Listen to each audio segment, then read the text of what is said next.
Naniniwala ang mga dating opisyal ng gobyerno at ang kampo ng The Kingdom of Jesus Christ na dapat nang magsalita at magpa-drug test si Marcos Jr. sa gitna ng mga alegasyon na gumagamit ito ng illegal na droga. Sabi nila, dapat sumabay na si Marcos Jr. kay VP Sara Duterte sa pagpapa-drug test kung talagang hindi totoo ang mga alegasyon na isa siyang drug user.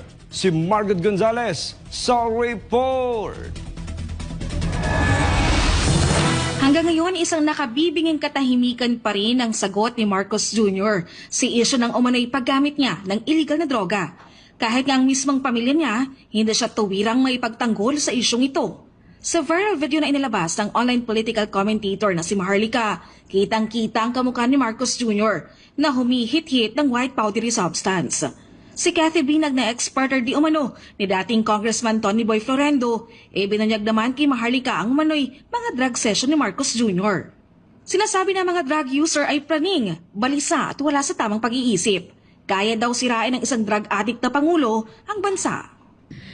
I went to Dr. Google, WebMD, and according to this regarding cocaine addiction, ang nakalagay po dito is if you are a long-time user, it might cause long-term changes in brain chemistry.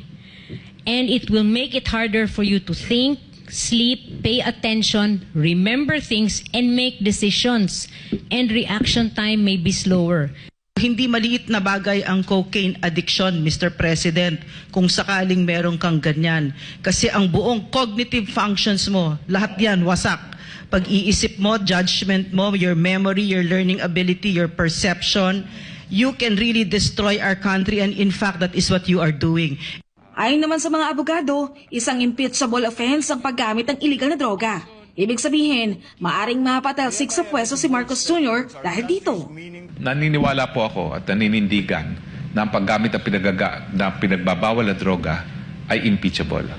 Ito po ay betrayal of public trust, pagtaksil sa tiwala na ibinigay ng taong bayan sa isang opisyales.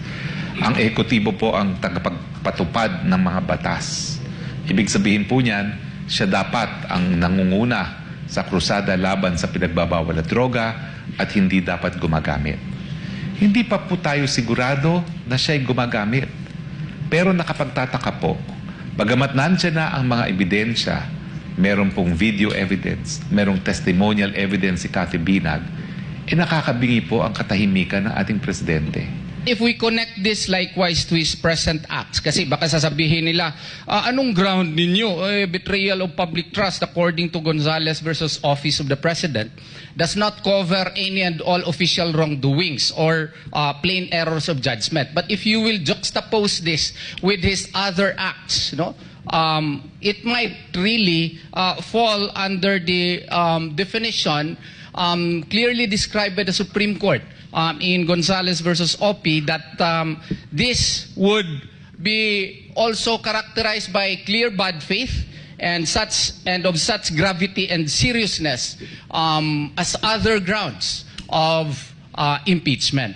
A cocaine addict does not belong in Malacanang. A cocaine addict needs professional help. A cocaine addict has no business running a country. A cocaine addict has to focus on his recovery. A cocaine addict has no business trying to manage the lives of 110 million Filipinos because he himself cannot manage his own life.